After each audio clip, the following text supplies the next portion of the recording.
They told me it would be an easy job. Sit in a room, watch a few cameras, report anything weird. No bosses breathing down my neck. No customers yelling at me. Just me, a chair, and a wall of dusty old screens. It sounded perfect. I didn't ask too many questions when I signed the contract. Honestly, I needed the money. Rent was overdue. My car was coughing smoke. And sleeping in my cousin's garage was getting old. So when some private security firm offered me $2,000 a week to monitor an old government building overnight, I said yes before they could change their minds. The place was just outside the city, hidden behind rusted gates and a wall of thick pine trees. It looked like it had been forgotten for decades. No sign, no guards, just a cracked concrete path leading to a tall gray structure with shattered windows and peeling paint. It reeked of old wires and dust. When I arrived, a man was waiting for me out front. Tall, clean suit, face like stone. He didn't tell me his name. "This is where you'll be stationed," he said, unlocking a metal door on the side of the building. "Basement level. Surveillance room is already set up." He handed me a plastic badge and a thick manual. No welcome packet. No smile. I stepped inside and immediately felt the temperature drop. The hallway was dim, lit by buzzing fluorescent lights that flickered now and then. My footsteps echoed too loudly. Every door I passed was sealed shut. No numbers. Just thick steel and silence. We reached the basement through a stairwell that smelled like mold. The surveillance room looked like something out of an old spy movie. Rows of bulky CRT monitors, buttons that clicked when you pressed them, dials and switches that had no labels. The walls were lined with filing cabinets and stacks of dusty VHS tapes. A single desk chair sat in front of the monitors, like a throne in a kingdom no one wanted. "There's one rule," the man said, his hand on the door as he turned to leave. "Do not stare at monitor 9 for more than 10 seconds. That's all." Then he left. Just like that. No explanation. No warning. The door clicked shut behind him, and I was alone. I laughed. Out loud. It felt ridiculous. Monitor 9. I looked at the screen labeled 9 in faded white tape. It was blank at the moment, just static. The rest showed empty hallways, stairwells, and what looked like an old research lab, still filled with dusty equipment. I sat down. The chair squeaked beneath me. I checked the time. 7 p.m. 12 hours to go. I figured I'd just stay awake, keep a notebook, write down anything that moved. That was the job, after all. I could even read a book or stream something on my phone during the boring stretches. But as the hours ticked by, something began to gnaw at me. Not fear. Not yet. Just a feeling I couldn't name. The building felt wrong. It wasn't just the silence. I worked night shifts before. I know silence. This was deeper. It felt like the whole place was holding its breath. Like something inside the walls was waiting for me to let my guard down. At 9:15 p.m., one of the cameras flickered. Camera 3. An empty hallway with a single bench and a light bulb swinging slightly from the ceiling. I stared at it. No wind. No ventilation. But that light was moving. Back and forth. Back and forth. Then it stopped. Dead still.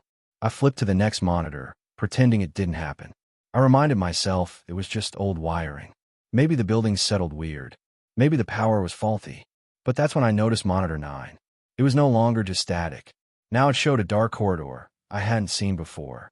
No lights, no doors. Just a hallway that stretched off into blackness. I leaned in, trying to see more detail. A low hum buzzed from the screen. Then something moved. Far at the end of the hallway. A small shift, like a figure stepping into view, just barely there. I counted under my breath. 1, 2, 3. The figure didn't move, but I swore it was facing me. 4, 5, 6. A sudden chill ran down my spine. My fingers hovered over the power switch. 7, 8. I blinked. The screen turned back to static. I sat back, heart pounding, throat dry. 9 seconds. Just 9. I stared at the manual the man had left. Page 37, circled in red ink. Do not look at monitor 9 for more than 10 seconds. I laughed again, but it was different this time. Uneasy. Shaky. This job was supposed to be easy. But something told me that tonight, I wouldn't be watching the building. Something in the building was watching me. And I had 11 more hours to go. The first few nights were exactly what I expected. Quiet, uneventful, and boring enough to make me question if the paycheck was even worth it. I sat there in the dim surveillance room, with only the hum of the old machinery and the soft buzz of fluorescent lights above.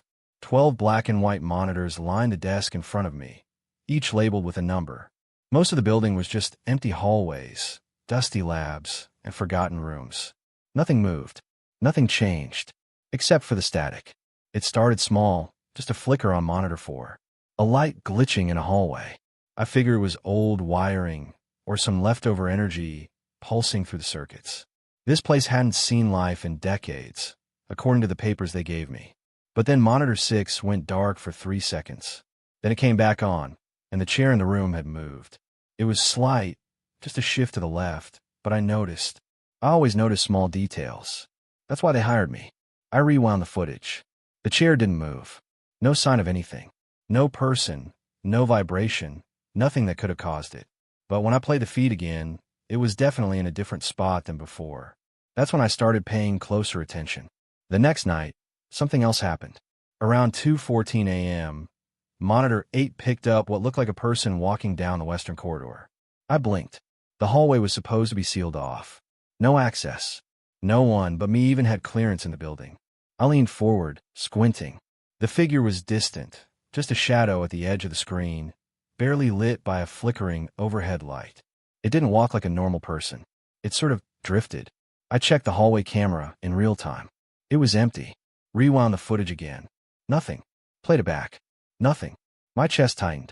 I started checking every feed, looking for that figure again. Nothing on any of them.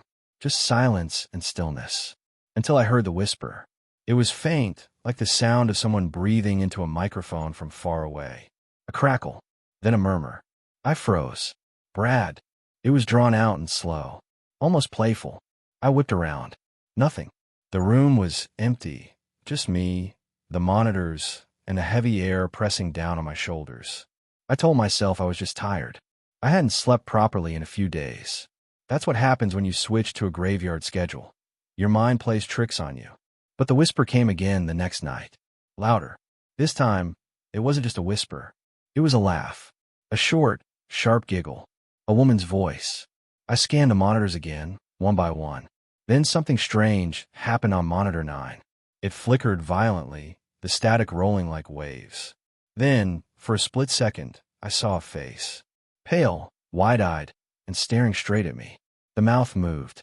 I couldn't hear the words, but I could feel them. I jumped back, knocking over my coffee. When I looked again, the screen was blank, just white noise and fuzz. I didn't check monitor 9 for the rest of the night. I didn't sleep when I got home either. The next day, I read the manual again. That thick, ugly binder they left for me with rules typed in all caps. Rule 13. Do not stare at monitor 9 for more than 10 seconds. They knew something. And now, so did I. I shouldn't have looked. I told myself that 100 times after it happened. But when you sit in a dark room for hours, with only buzzing screens and your own thoughts for company, temptation starts to whisper louder than reason. It started with a flicker. Monitor 9 was always off. The screen had this strange, low hum that none of the others made, like a breath that never stopped. Most nights, I just kept my eyes away from it. I did my job, followed the routine, and tried not to think too hard about the eerie silence of the building. But that night, something was different. The building felt colder than usual. Not just chilly. I mean deep in your bones cold. The kind that crawls under your skin and sits behind your ribs like ice.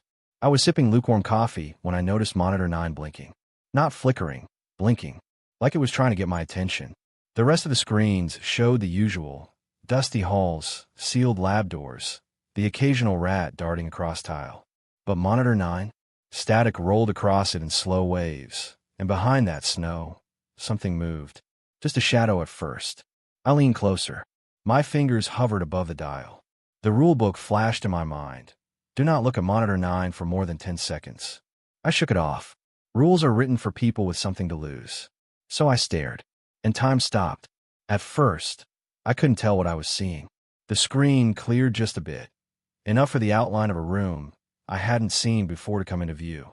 It wasn't on the building map, not in any of the folders or blueprints I'd scanned during my downtime. The walls looked like smooth concrete, but darker, almost wet. There were no lights in the room, yet everything had a dim, unnatural glow. Then I saw her. A woman stood in the center of the frame, still as a corpse. She had long black hair that hung over her face, wet and stringy like she'd just stepped out of a rainstorm that didn't exist. Her arms hung at her sides, and she wore a white lab coat stained with something dark around the sleeves. And she was staring straight at me. I know how that sounds. Monitors can't work like that. There's no way she could have seen me. But I swear on whatever's left of my sanity, she was watching me. Not the camera. Me. I leaned closer, heart pounding. Her head tilted slightly, almost curious. Her lips parted, just a crack. And then, she smiled. Not wide. Just a slow, creeping curve of the lips that felt like it had been waiting years to stretch across her face. It wasn't warm. It wasn't human. I blinked. The screen erupted into static. I stumbled back, heart hammering against my ribs. All the lights in the room dimmed for half a second before returning. I checked the other monitors. Normal. Empty hallways. Dead silence. Monitor 9 was dark. I couldn't catch my breath. My hand was shaking so badly, I spilled the rest of my coffee on the floor. I wanted to tell myself it was a glitch. A prank. Maybe some leftover footage accidentally looped into the system. But deep down, I knew better. I'd seen something real. Something that shouldn't be there. And somehow, it had seen me too. That night, I didn't sleep. Every time I closed my eyes, I saw her face. That damp hair. That ghost smile. And that look, like she was waiting for something. Or someone. And maybe, I was it. I don't remember falling asleep. One moment, I was staring blankly at the monitors, my chin resting in my palm. And the next, I jolted awake to complete silence. An unnatural, heavy kind of silence. The kind that makes your ears ring because there's nothing left to hear. I looked around the surveillance room, blinking the blur from my eyes. Everything was just as I'd left it. Mostly. Except for monitor 9. It was on, and I hadn't turned it on. Now, I know what you're thinking. Maybe it flickered back on because of a glitch. Maybe it was always on and I forgot. But I remember turning it off. I always do. Ever since I read that one line in the manual. Do not look at monitor 9 for more than 10 seconds. I stared at it, unsure if I should reach for the power switch or just get up and leave the room altogether. But curiosity is a cruel thing. I leaned forward, squinting at the grainy screen. The hallway it showed was darker than usual. The overhead light was dead, leaving only the faint glow from a broken emergency lamp on the wall. Something was standing at the end of the corridor. I leaned in closer. At first, I thought it was a shadow cast by some fallen object, maybe a mop bucket or broken beam. But no, it had shape. Shoulders. A neck. A face. A woman.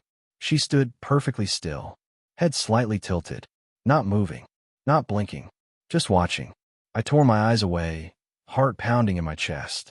I fumbled for the power switch, shutting monitor 9 off with a loud click. My hands were sweating. My whole body felt cold. Calm down, I muttered to myself. You're tired. You're imagining things. That's when I heard it. A whisper. Soft and slow, like someone speaking right next to my ear, even though no one else was in the room. Brad. I froze. The voice was gentle but dry, like paper tearing underwater. It lingered in the air, wrapping around me. I turned, scanning the surveillance room. Empty. Just blinking lights, old cables, and a hum from the power supply. Then it came again, clearer this time. You see more than you should. I backed away from the desk, nearly knocking over my chair. My hand was shaking, breath short and sharp. I wasn't alone. I didn't know how or why, but something was inside the system. I grabbed the radio from the wall. Control, this is Keller. I need someone to respond immediately. Something's wrong with the feeds. No answer. I tried again. Hello? Anyone there? Static. The monitors began flickering. Not all of them, just a few. The same ones that had shown the strange glitches before. Camera 3A. 6D. 9, of course. But now, they flickered in sequence. Like a code. And then across monitor 6D, words scrolled slowly in thick, white letters. You're getting closer. I didn't know what that meant. Closer to what? Was this some leftover test pattern? An old message looped by accident? Or was she communicating? That was the moment I realized something I hadn't admitted until then. I'd seen her before. Not just now. Days ago. Maybe the first night. Just for a second. I thought it was my reflection, or a trick of the light. But it was her. Lima. The missing scientist. The woman from the old files. the one who vanished during Project Echo. She was in the system, not as a glitch, not as a ghost in the machine, as a watcher. And now, she was watching me. I slowly sat back in my chair, staring at the blank monitor 9. I didn't dare turn it back on, but I could still feel her. Not behind the screen. No, inside it, waiting. And I knew, deep down, this was only the beginning. I couldn't sleep after what I saw on monitor 9. The woman's face was still burned into my mind. Pale, hollow-eyed, a faint smirk that somehow looked both calm and terrifying. I kept hearing her voice, even when the monitors were off. Whispers like soft static in the back of my skull. I needed answers. The next night, I got to the surveillance room early and started digging. Not through the cameras, but through the dusty storage room next door. There were stacks of yellowed folders, ancient reels of film, and cracked hard drives from the early 2000s. Everything smelled like mold and metal. At first, it all looked like boring government paperwork. Maintenance logs, equipment orders, blueprints of the building. But then I found a thick, gray binder with a red stamp on the front. Confidential, Project Echo. My hands went cold. I took the binder to the desk, shut off the overhead light, and turned on the small lamp. I don't know why. Maybe it felt like whatever was in there wasn't meant to be read under full light. The first few pages were blacked out, almost completely redacted. Just rows of black lines with a few words here and there. Subject retention, anomalous results, visual distortion, consciousness replication. Then I saw the name. Dr. Lima Harrow. There she was. She was listed as the lead neuroscientist and director of Project Echo.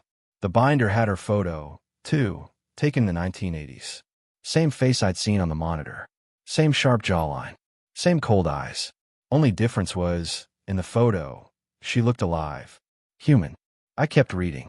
Project Echo had been a classified experiment funded by some shadowy government branch. Their goal? To explore whether human consciousness could be digitized or tethered to non-biological systems. Lima had written detailed reports about something she called phase tethering, a state where a person's mind could exist between digital frequencies.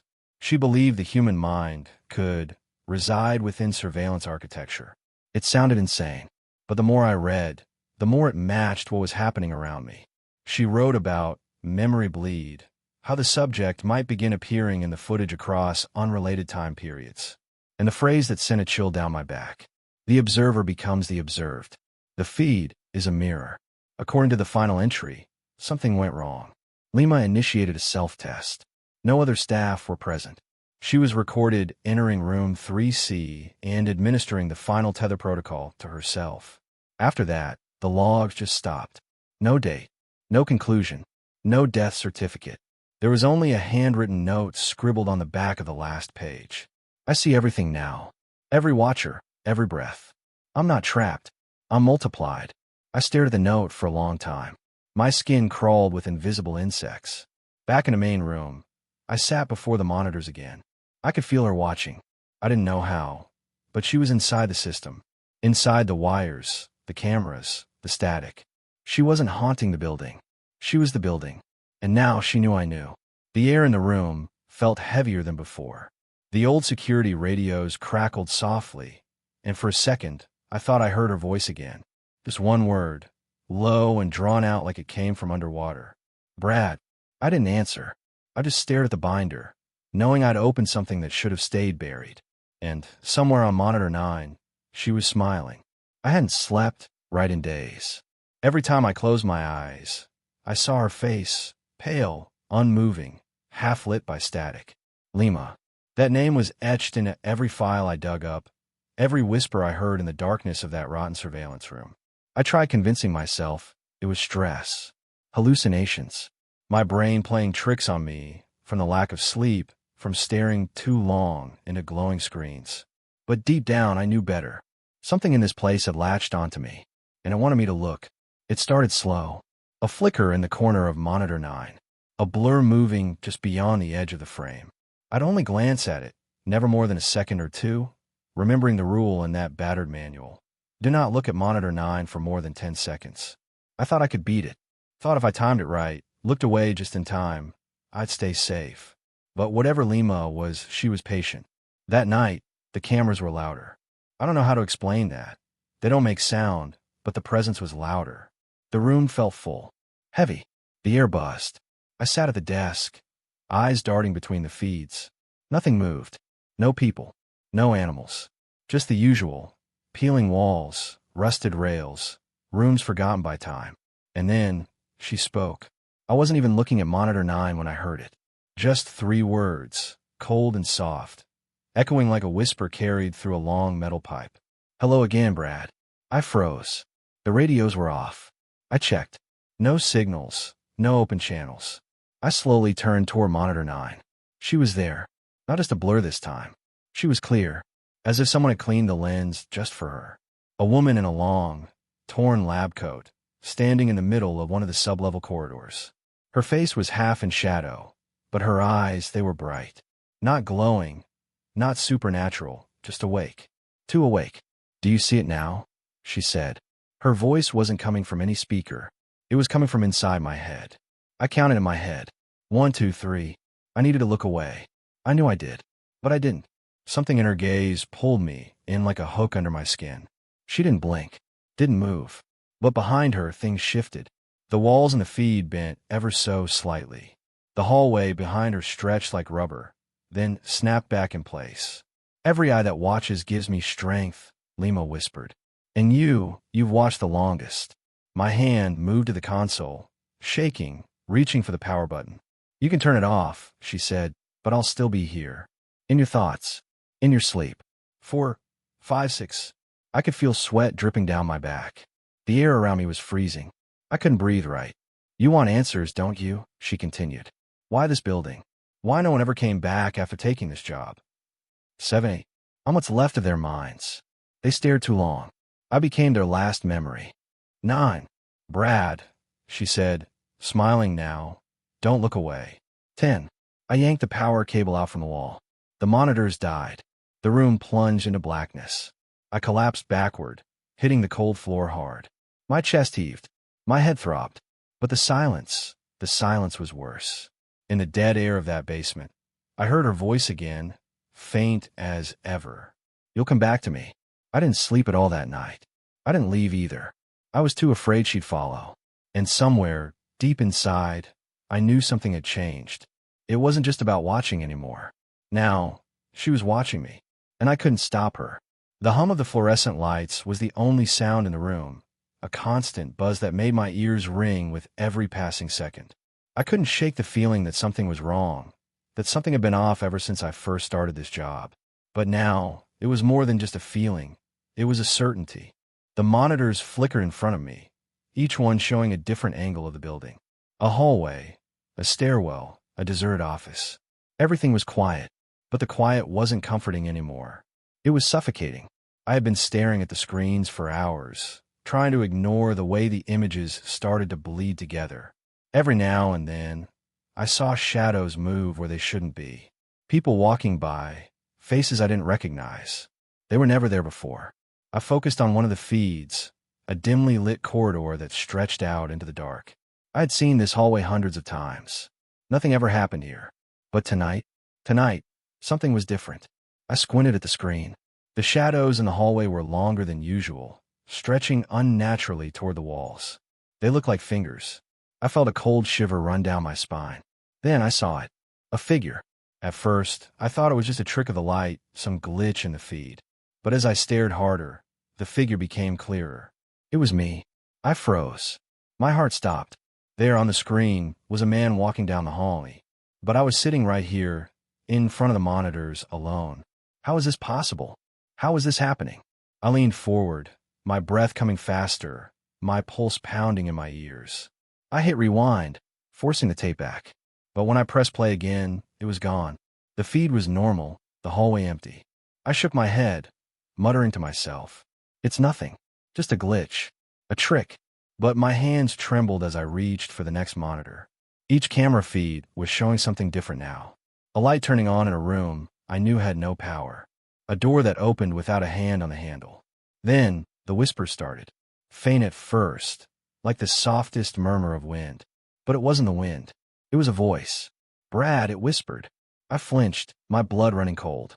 I leaned closer to the screen, my breath coming in shallow gasps. "Who's there?" I asked, my voice barely a whisper. The screen flickered, and then I saw it, the figure again. This time, it was clearer. A woman, her face pale and drawn, her eyes black as midnight, hollow and endless. She was standing in the hallway, staring directly at the camera. Her lips barely moved, but I could hear her voice again, low and teasing. "You shouldn't have looked, Brad. You shouldn't have come here." I jumped back from the screen, knocking over my coffee cup. The room felt colder. The air, heavier.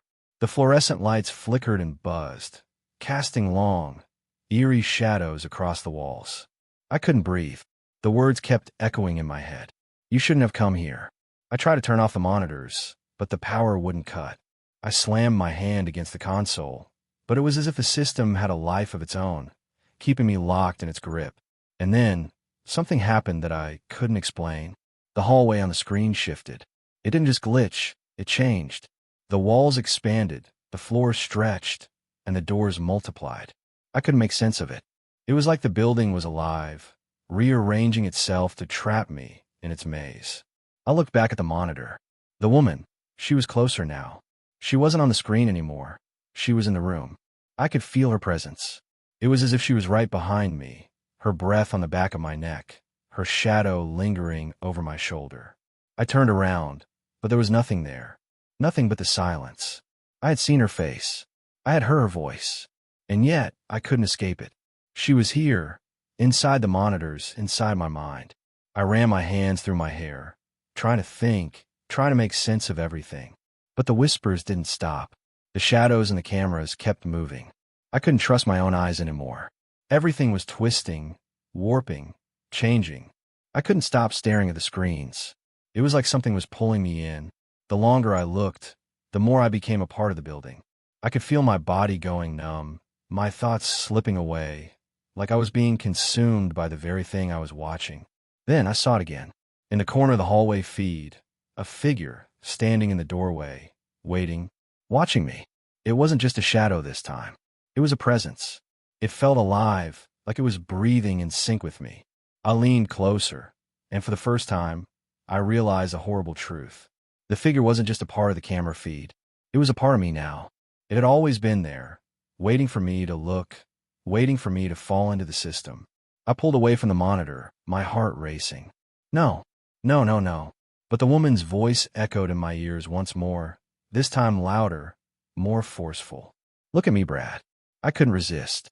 I stared. I couldn't look away. And in that moment, I knew I was no longer just the watcher. I was the watched. The power went out first, a sudden drop in the hum of the building. I felt it in my chest before I heard it, that sinking pressure that hits when everything goes wrong. The lights flickered once, twice, and then complete darkness. I didn't panic immediately. I was too tired, too numb. My fingers still grazed the cold surface of the keyboard in the surveillance room. But my heart, that was racing. The backup generator kicked in almost immediately, buzzing like it was about to short circuit. The glow of the emergency lights turned the room into a ghostly mockery of itself. I squinted at the monitors, but they were all black. All except one. Monitor 9. I hadn't dared to look at it in hours, but now I couldn't tear my eyes away. It hummed, crackled, and then there she was. Lima's face. It wasn't a reflection, not this time. I could see her lips moving, but the sound didn't come from the speakers. No, the voice whispered right behind me, right in my ear. "You can't leave, Brad." My breath caught in my throat, and I swiveled in the chair, expecting to see someone behind me. The room was empty, but didn't feel empty. It never had. I turned back to the monitor, the one that shouldn't even be working anymore. The one that was never supposed to exist. Lima's face was still there, but something was different. The shadows in the background, they weren't shadows. They moved. No, they were alive. I could see them curling, shifting like something just out of view, but always close enough to make my skin prickle. The room around her felt wrong, warped and out of place, as if the building itself were bending to her will. And I was stuck in the middle of it, unable to turn away. I reached for the mouse to turn off the monitor, but my hand trembled. The movement felt slow, too slow, as if the air itself was heavy with something I couldn't name. My fingers brushed the power button, but before I could click it, the screen flickered. I saw it then. The hallway that shouldn't have been there. I recognized the worn linoleum floors from the archives. The flickering fluorescent lights overhead that buzzed with static. That place didn't exist. I knew it didn't. I checked every hallway, every room on the map. There was no room like that. No hallway like that. But here it was, right in front of me, on monitor 9. And there was something, or someone, in the hallway. I squinted. A figure moved to the far end, walking slowly. No, running. I leaned forward, heart pounding. The person was wearing uniform, but the face was blurred, obscured by shadows. As they got closer to the camera, I could see the panic in their posture. They were trying to reach the camera, desperately, like they knew they were being hunted. I jolted back. My pulse hammered in my ears. This was insane. The monitor was glitching, looping back in on itself. I rubbed my eyes, hoping it would clear up, but the figure, whoever they were, kept running closer. Brad, Lima's voice said again. Only this time, it didn't sound like it was coming from the monitor. It was coming from the hallway, from inside the walls. You see him, don't you? I turned the volume up, though I knew it wouldn't help. But Lima didn't need to speak through the speakers anymore. She was in my head. I could feel her presence, crawling under my skin like a cold, invisible hand. My hands shook as I adjusted the camera feed, trying to get a better look at the figure. But the camera was no longer showing the hallway. It showed me, sitting here in the chair, staring at the screen. I froze. No, this wasn't right. I hadn't moved. I hadn't gotten up. I hadn't gone near the hallway. But the camera was showing me there, standing in front of the door to the hallway. I wasn't the one on the screen. It was someone else. A reflection of me. I wanted to scream. I wanted to stand up and rip the wires out, shut down every damn camera, tear apart the system with my bare hands. But my body wouldn't obey. I couldn't look away. And then I saw it. The figure from the hallway wasn't alone anymore. Behind them, there was another shadow. A massive shape. It was dark, swirling like smoke, and it was moving closer. Faster. I don't know how I knew, but I could feel it. The figure wasn't running from the building. It was running towards something. And that something was me. The shadow in the hallway started to stretch. It grew, expanded, engulfing the figure in front of it. The walls of the building seemed to warp, ripple, like it was bending to some otherworldly force, drawing everything into the static of the screen. Get out of the feed, Brad, Lima whispered, now right in my ear, as if she was standing behind me. Her breath was cold against my neck. You can't escape the cameras. You're already here with me. All you have to do is stay. I snapped forward, adrenaline burning through my veins. I pushed myself up from the chair, swiping my hand to shut off the monitor, but the room around me shifted. No longer was I standing in a cramped surveillance room. No longer was I in control of the monitors. I was inside the feed. The floor beneath my feet cracked and bent, pulling me toward the screen like a magnet. I tried to scream, but the sound didn't come. I tried to move, but my legs wouldn't obey. The walls of the room cracked open like the edges of an old photograph. And then, there she was, Lima, standing just beyond the glowing screens, smiling at me. Not from the monitor, but from inside it. You belong to the system now, she said, her voice distorted, echoing in every corner of my mind. I wanted to fight. I wanted to scream and run. But the feed had already claimed me, and all I could do now was watch. Watch as the next person took my place. The next fool who dared stare too long. But this time, I would be waiting. Always waiting. I knew this was it. I had been preparing for this moment, even though every inch of me was screaming to run. The monitors hummed around me, their electric pulse vibrating through the air, matching the rhythm of my heart. Each flicker of the screen felt like it was trying to reach into my soul, pulling me deeper into whatever madness Lima had set up in this place. The room felt smaller now, as if the walls were closing in on me. The faint buzzing of the old fluorescent lights above was the only sound, a hollow reminder that I wasn't alone. I was being watched. I stood frozen in front of monitor 9, the one I'd sworn I would never look at for too long, the one that had haunted my every waking moment since that first glimpse of Lima's face. I had to destroy it. There was no other way. Every second I let this thing live, I could feel myself slipping further away from reality. My mind, my very being, was becoming part of the feed. But even knowing this, part of me hesitated. What if I was wrong? What if this was all in my head, just a glitch a string of coincidences that spiraled into a nightmare I couldn't escape. I stepped closer. The screen flickered. For a moment, everything was black. I could feel my breath catch in my throat, the darkness wrapping around me like an invisible hand. Then, a pale face appeared. Her face. Lima, do you know why you're here, Brat? Her voice crackled through the static, slow and deliberate. It was the same voice that had whispered to me in my dreams. Only now it was clearer, more real. And it wasn't coming from a speaker. It felt like it was coming from inside my skull, echoing against the walls of my mind. I swallowed hard, my pulse quickening.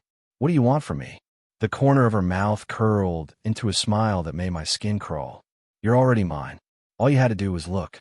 But you've been stubborn. I can't help you if you refuse to understand. I leaned forward, almost hypnotized by her eyes on the screen. I won't be part of this. I'm shutting you down. Lima's laughter echoed, cold and sharp, bouncing off the walls of the surveillance room. You think you can stop it? You think you can escape? I could hear the confidence in her voice. It was as if she knew something I didn't, something I wasn't ready to face. But the longer I stood there, the more the room seemed to warp around me.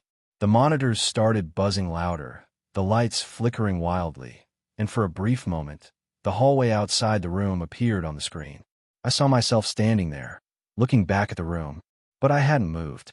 I stumbled backward, panic rising in my chest.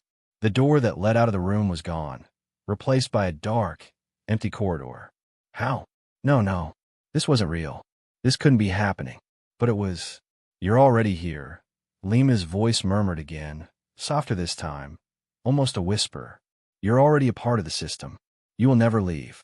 I felt it then, the pull. A tug deep in my chest, as if something was reaching into my very being, trying to possess me. The room swayed, the lights blinking in and out, and suddenly I was no longer sure where I was. Was this the real world, or was I inside the feed, trapped inside this forsaken building? I slammed my fist down onto the console, trying to pull myself back, to keep my grip on whatever was left of my mind. But every time I tried to move, the camera showed something else. A different version of me. A twisted version. My face was distorted, eyes wide in terror, trapped in a loop of my own making. Brad. Lima's voice cut through the chaos. You've been watching, but you never really saw. I couldn't take it anymore. My hands moved before I could think, searching for the control panel, for the power switch, anything that would end this nightmare. But there was nothing. Just static. Just her face, constantly shifting between the monitors, her eyes locking onto mine. And then, I heard it. The sound of a door creaking open behind me. I didn't turn. I couldn't. I couldn't afford to look away from Monitor 9. But I could feel it, the presence, lurking just behind me, watching, waiting. You're mine now, Lima whispered again, and this time it wasn't just the monitors. The air itself seemed to speak. The walls began to pulse with her words, suffocating me. I've been waiting for someone like you. I finally did it.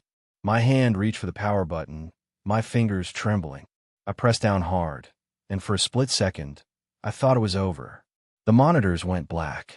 The room fell silent. But it wasn't over. In the darkness, I heard a faint click, like the sound of something unlocking, and then a single, quiet voice that I could no longer deny. You'll never leave this place. I turned, just as the lights flickered back on. There, in the reflection of the screen, was me, but not the way I remembered.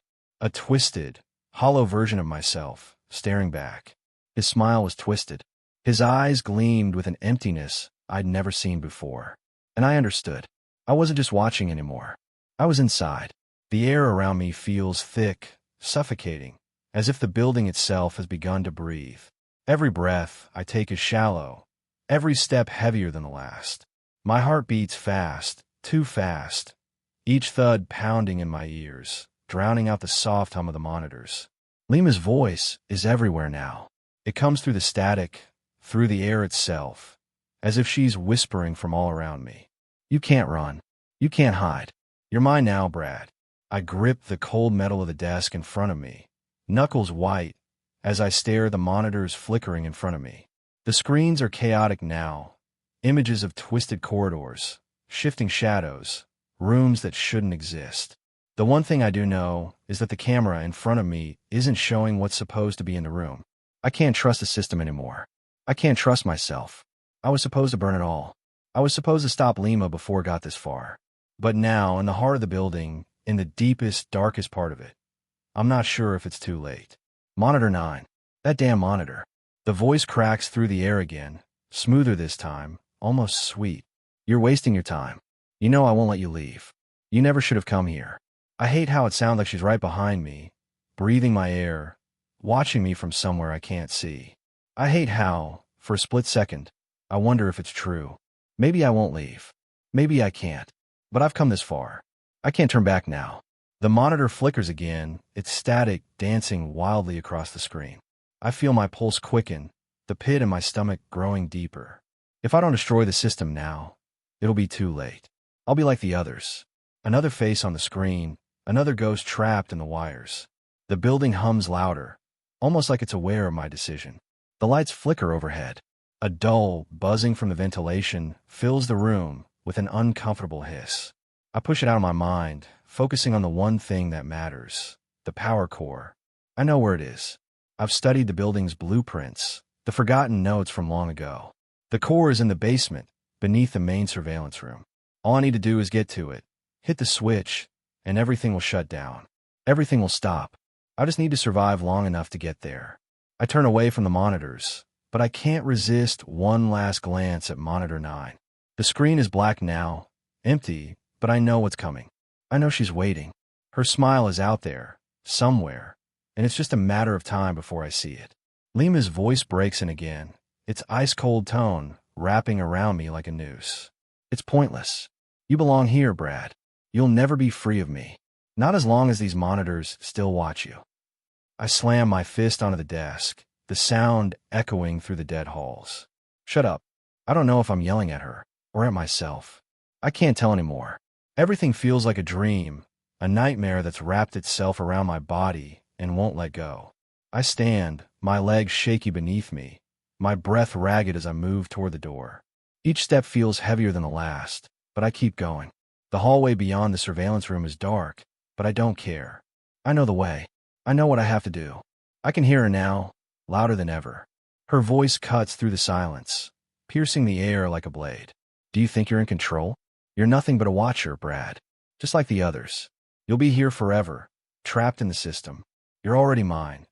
I clench my teeth, my hands trembling as I push open the door and step into the darkness. The hallway stretches out in front of me, the same long, narrow corridor I've walked 1,000 times. But tonight, it feels different. It feels like the building itself is alive, like it's watching me, waiting for me to make a mistake. I reach the stairs, my footsteps echoing in the silence. The basement is just below. I can almost feel the power core pulsing down there, like a heartbeat, waiting for me to flip the switch and end it all. I reach the bottom of the stairs and pause. I'm so close. My hand hovers over the switch, trembling with fear and anticipation. But before I can push it down, the air changes. It grows colder, denser. Lima's voice fills the room again, this time inside my head. You really think you can escape, Brad? You think you can destroy me? You think you can turn it all off? My fingers tighten around the switch, but doubt claws at me. What if she's right? What if I can't do it? What if I'm already too far gone? The answer is clear now. I have no choice. With every ounce of strength I have left, I slam the switch down. The building shudders, and for a brief moment, the lights flicker out completely. The silence is deafening. And then, nothing. The hum of the monitors. The pulse of the building. The cold, dead presence of Lima. It's gone. I stand there, breathing hard, my chest tight, as the darkness presses in around me. It feels like a weight has lifted from my shoulders, but at the same time, it feels like the world is spinning too fast. I take a deep breath, and the silence grows heavier, thicker. I turn around, expecting to see the wreckage of the system, the cameras fried, the building finally free. But when I look back, there's something else in the room with me. I see myself, not in the reflection, not in a mirror. I see me standing there, staring back at me, a smile creeping across my face. I reach out, but my hands tremble, my fingers numb, unable to move. And then, I hear her again. Lima, you should have left when you had the chance. And just like that, the darkness swallows me whole. I never really left, did I? It's funny, I never thought I'd be the one warning others about that cursed building. It was supposed to be me who got out, right? But somehow, here I am, sitting in the same room. Same chair. Same buzzing monitors. Same thick smell of dust and stale air that feels like it's been trapped in this place for decades. A new guy walks in. I don't know his name. It doesn't matter. He's just like I was. Young. Desperate. Confused about why he's here. All I can do is watch. And I know he doesn't realize yet what's waiting for him. But I can feel it. The same cold, electric pull I felt when I first sat down in front of this surveillance room. He's nervous. His eyes dart around, checking the equipment, the walls. Maybe he's wondering why the place feels so alive, even though no one's been here for years. I remember thinking that, too. He fumbles with the manual. Reads the rules. Do not look at monitor 9 for more than 10 seconds. The same rule they gave me. He looks up at the camera feeds, his fingers lingering over the buttons, just like I did. Like I had to. Like I couldn't stop myself. It's funny, but I want to shout out to warn him. But I can't. I don't have a voice anymore. Not really. The radio crackles to life with a mechanical voice, just like it did for me all those nights ago. It's calm, detached, like the voice of a company that doesn't care whether you live or die. Welcome to your new position, it says. You'll be monitoring the footage from this building. Same as before. Same pay. Same rules. He nods, a slight tremor in his hand as he presses a button to cycle through the cameras. I can't see his face clearly, but I know what he's thinking. He's wondering about this place. Wondering about the story he hasn't been told yet. Wondering why no one comes back here. Why no one seems to leave. He looks at the monitor labeled 9. He hesitates. The same hesitation I had. I want to scream at him. Don't look at it. Don't look at monitor 9. But I can't speak, can I? I'm just here. Watching. He looks at it. Longer than 10 seconds. His face changes. It's like his eyes go dull for a second. He doesn't even blink. His breath catches in his throat, and I feel it. The same shiver I felt when I first saw her. Lima. There she is. In the static. Her face twisted, staring through the screen. I can see the way the monitor flickers, distorting her expression like she's laughing at him. I know what happens next. I know what happens next. His breath quickens, and for a moment, he pulls his eyes away. He doesn't look at it again, but it's too late. The building knows him now. It sees him, just like it saw me, like it saw everyone who came before me. The radio crackles again. The voice doesn't change, but the tone does. It's almost a whisper now. Remember the rule. And remember, don't trust the cameras. The new guy stiffens. His fingers tremble, hovering over the controls. His eyes flicker to the other monitors, the ones that haven't moved in years. I can see the light in his eyes dimming. He doesn't know yet, but he will. He'll learn the same way I did. It's too late for him, though. He doesn't understand that the cameras, the ones that are supposed to be keeping him safe, have already started watching him. He'll hear Lima's voice soon, and he'll see things that shouldn't exist in this building, in the world. But he's already been marked. I watch from the corner of the room. I watch as he fumbles with the equipment, as his breathing picks up, as he starts noticing things he shouldn't. But there's nothing I can do now. I'm just here, staring at him through the lens, just like he'll be staring at the next person who takes my place. The monitors blink, showing things no one should see. Things I can't describe, but he'll see them soon enough. The whispers will start. The cameras will shift. The rules will start changing. I know what happens next. He'll join me, trapped inside this system, and the next guy will come in after him. It's a never-ending cycle. I wish I didn't see it, but it's already too late for me. And now, it's too late for him too. We're all just watchers now.